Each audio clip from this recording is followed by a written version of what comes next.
And now, ladies and gentlemen, it's the star of our show, direct from the bar, Pimpy.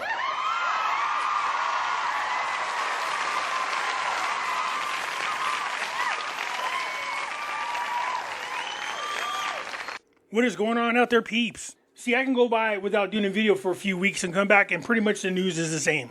Seriously, we still haven't gotten a president, we still haven't gotten a prime minister, and because I haven't made a video in a little while, I was on a radio show and I was doing an interview and one of the callers called in. She said, "Pimpy, do you think the Iraqi Dinar is still going to go?"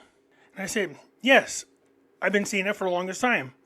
She goes, "Oh, I thought you're the one that said that it wasn't going to go." I said, "I never said that wasn't going to happen.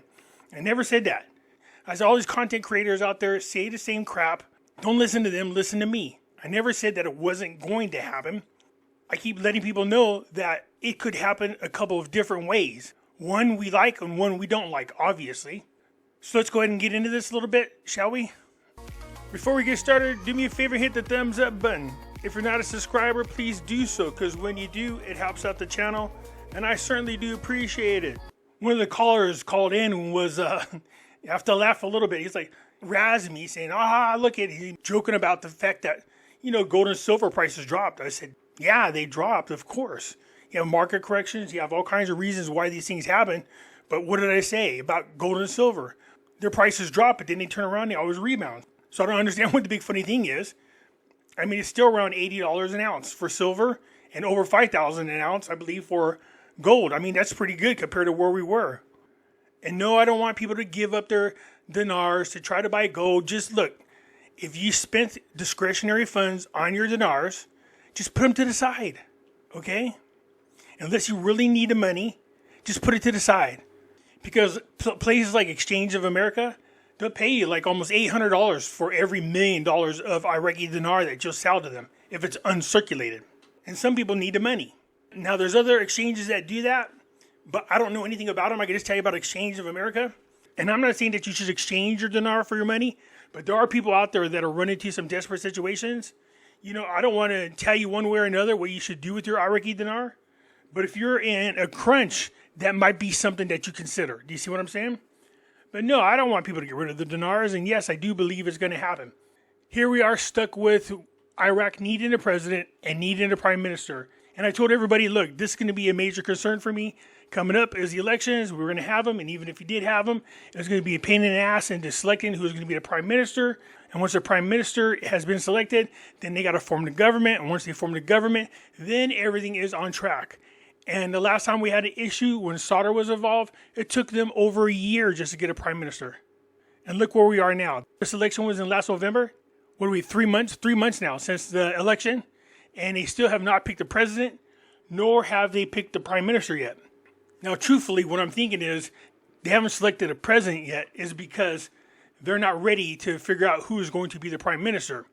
And once you select the president, you have to hurry up then and select the prime minister. So right now they're just stalling. Now Maliki still wants to be the prime minister, but Iraq is getting a shit ton of pressure from the United States and President Trump. And it seems to be working a little bit so far. You can't guarantee anything. I keep telling you, Maliki is a sneaky sucker. There's still articles out there saying that Al-Sudani has stepped aside to let Maliki be the prime minister. The thing that's interesting about this is he might have stepped aside to let Maliki be the prime minister, but there hasn't been any official announcement. I think Iraq is sitting back and really weighing things out. You have chaos and uprisings in Iran. So those are the people that usually support these Iranian-backed politicians. So without the support of Iran, things are probably going to be a little bit different than they had anticipated. So as things are right now, we're still moving forward as if Al-Sudani is the prime minister. So you can see right here, Al-Sudani and Maliki discuss reaching an agreement to finalize the selection of the president of the republic.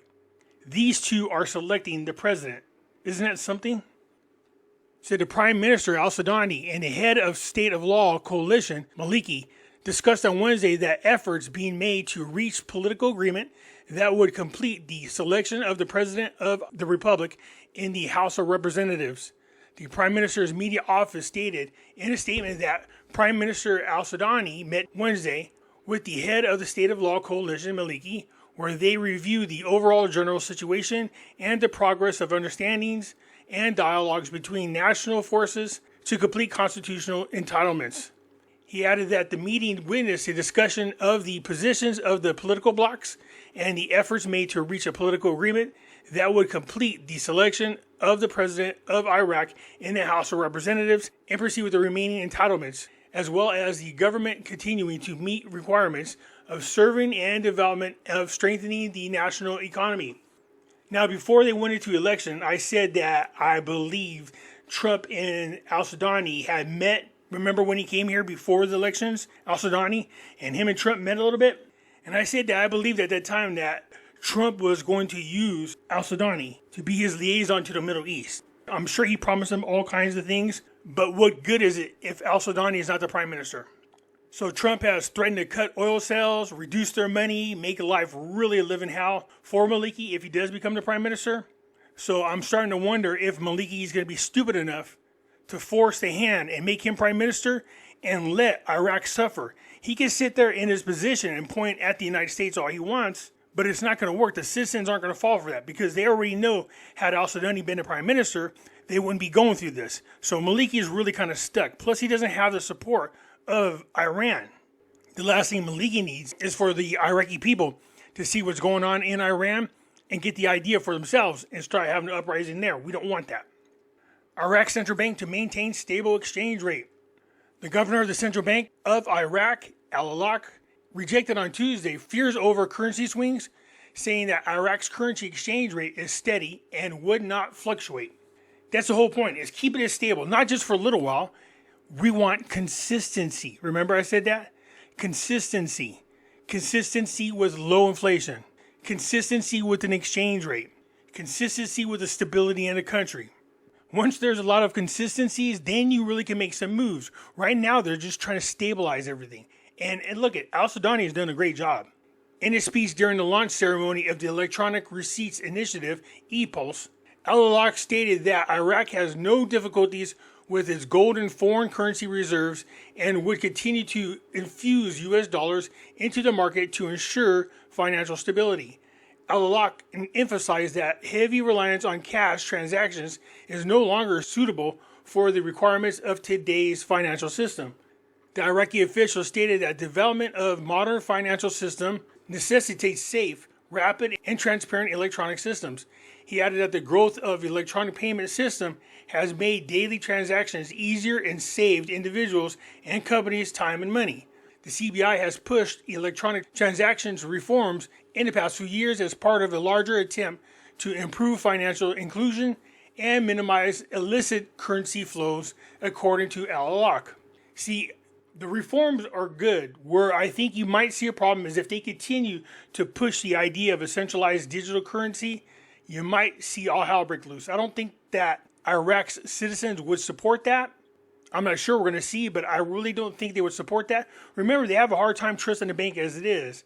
Putting their trust in the central bank digital currency is putting their trust 100% into the bank and into the government, which I really don't see that happening, but we'll see.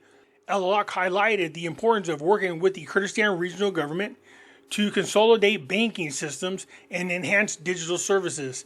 The CBI's governor noted that monetary cooperation with Kurdistan's representatives is an essential aspect of long-term growth, highlighting the importance of unified banking and electronic payment systems. Al-Alaq mentioned that EPULSE application represents an example of realistic cooperation between the public and the private sectors. Iraq is working to strengthen its financial system, diversify capital markets, and lessen reliance on transactions based on cash. So to be quite honest with you, over the past couple of months, Iraq has really just been dormant, or we want to go stagnant. There's not a whole lot going on. They have to first address the issue that they're having with their elections.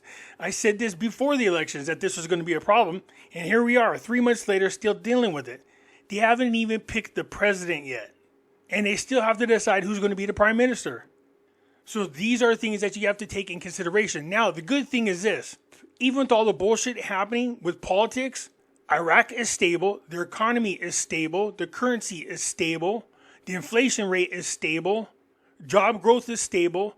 So everything is looking good. It's not going one way, nor is it going the other. The fact that they're able to keep all these things stable for as long as they have really shows you just how far along Iraq has come since back in the olden days. So this is a really good sign, you guys. Just hang tight. We'll see what's going to happen. I'm just waiting for them to make a move. Let them select the president. Once they do that, the prime minister should come shortly after that. Anyways, that's it for now. Look forward to hearing from you. I'm out.